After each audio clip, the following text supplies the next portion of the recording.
Jadi di lokasi ini masyarakat telah menemukan sebuah balok-balok batu candi ya. Ini akan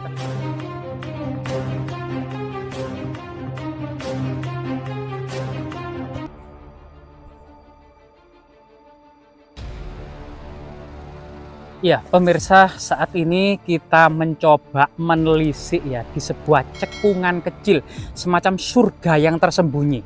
Jadi jika kita lihat di sana gunung, di sana gunung, di sana gunung, di sini gunung, semuanya dikelilingi oleh gunung, ada semacam cekungan tersembunyi gitu ya.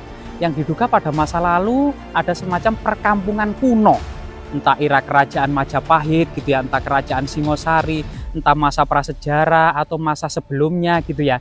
Karena memang sebenarnya di lokasi ini ada jejak-jejak artefaktual gitu ya. Dan jejak artefaktual itu coba kita telisik dan kita temukan. Mungkin saja ada di pinggir jalan, ada mungkin di bawah jalan gitu ya. Ada mungkin di tanaman kacang ini atau tanaman ketela ini, atau mungkin di pojok-pojok sungai gitu ya. Coba kita jalan-jalan sambil menikmati indahnya alam dan oksigen murni ini. Jadi kita tepat berada di lereng tenggara dari Gunung Pawitra atau Gunung Penanggungan. Jadi kemungkinan nama Gunung Penanggungan, nama Penanggungan ini diambil dari nama desa terdekat. Ada namanya Desa Penanggungan, Kecamatan Trawas, Kabupaten Mojokerto, Jawa Timur. Kemungkinan nama ini diambil dari nama desa ini ya. Sedangkan pada masa kunonya gunung ini bernama Pawitra atau Pugawat atau Pucangan. Jadi sebenarnya nama yang mana ini? Tapi kebanyakan memang pada masa lalu disebut juga Pawitra, yang artinya adalah tempat yang suci.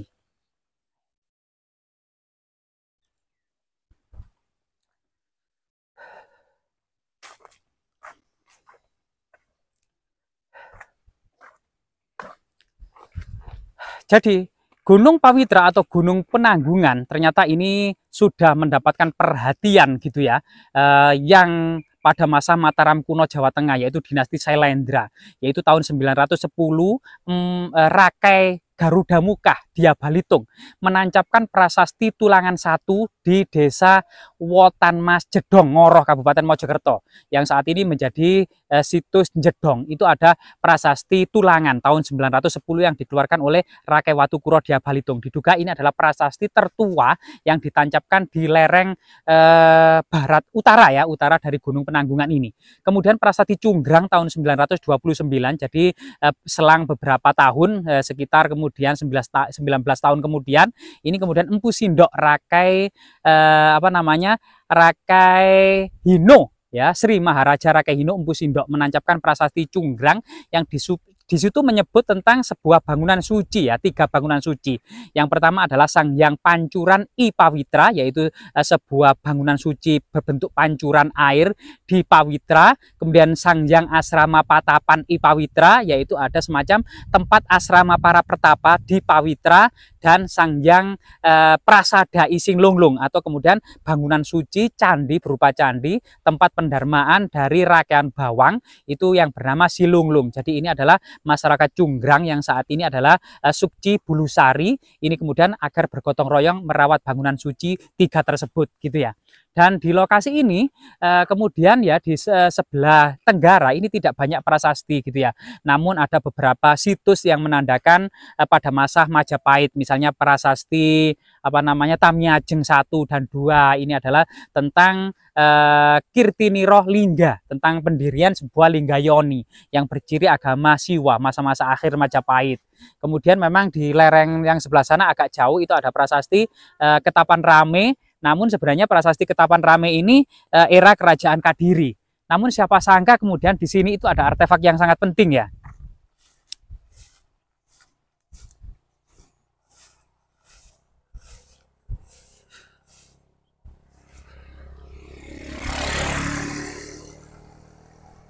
Lah, jadi di lokasi ini masyarakat telah menemukan sebuah balok-balok batu candi ya. Ini akan terlihat sekali, ini ada semacam balok-balok batu candi serta batu lumpang raksasa, sehingga kemudian masyarakat menamai apa namanya sawah ini dengan sawah Watu Lumpang. Jadi ada semacam cekungan yang relatif besar, kemudian pinggiran ini berbentuk bulat. Artinya waktu itu Batu Lumpang ini dipahat bagian tengah, juga bagian atas, juga bagian pinggir dibuat bulat sedemikian rupa.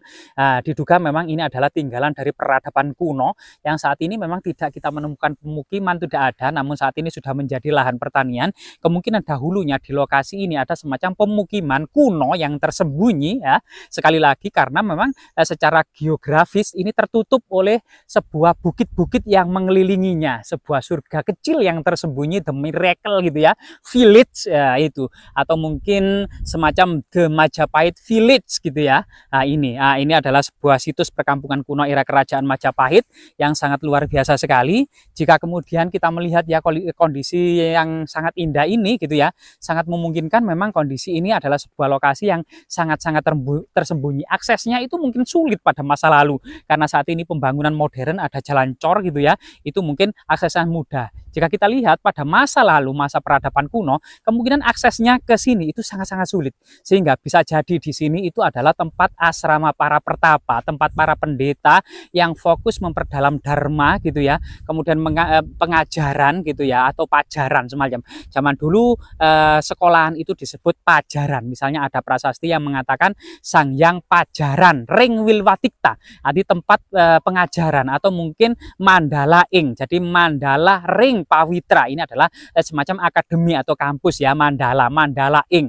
Jadi banyak sekali kemudian dalam kitab misalnya Bujanggamani itu adalah seorang pangeran atau dari Pakuan Pajajaran gitu yang berkeliling untuk memperdalam ilmu dari asrama satu ke asrama yang lain, dari mandala satu ke mandala yang lain. Jadi salah satu metode belajar pada masa lalu adalah dengan metode mengembara, yaitu di situ kemudian datang ke asrama satu ke asrama yang lain, mandala satu ke mandala yang lain, pesantren satu ke pesantren lain gitu ya, seperti sebagaimana Bujanggamani yang didatangi itu tidak hanya kemudian mandala agama Buddha, tidak hanya mandala agama Hindu, tidak hanya mandala agama Resi, tidak hanya mandala agama Islam seperti datang ke Giri gitu ya. Itu semuanya didatangi untuk mencari kebijaksanaan, untuk mencari keilmuan dari masyarakat zaman dulu, terutama Majapahit. Ini benar-benar memegang sekali ya, Bhinneka Tunggal Ika, berbeda-beda tetapi tetap satu, sebagaimana kemudian catatan-catatan atau pemikiran ini adalah falsafah yang ditelurkan dalam kitab Sutasoma karya Empu Tantular sekitar tahun 1370 Masehi, masa Hayam Wuruk ya. Diduga Empu Tantular ini adalah pemangku atau pejabat tinggi agama Buddha, Dharma Daksa Kasogatan. Jadi disinilah kemudian kebijaksanaannya diduga ada seorang pertapa duduk di atas batu kalumpang raksasa ini ya, yang kemudian memberikan semacam kebijaksanaan, atau seorang maha pertapa dengan para muridnya, dengan para biku dan bikuni, dengan para cantrik ya, manguyu, janggan, istilah-istilah itu dalam level-level pendidikan ya, ada cantrik, ada manguyu, ada janggan, ada samget. Samget itu adalah tingkatan doktoral. Samget itu artinya pamgat.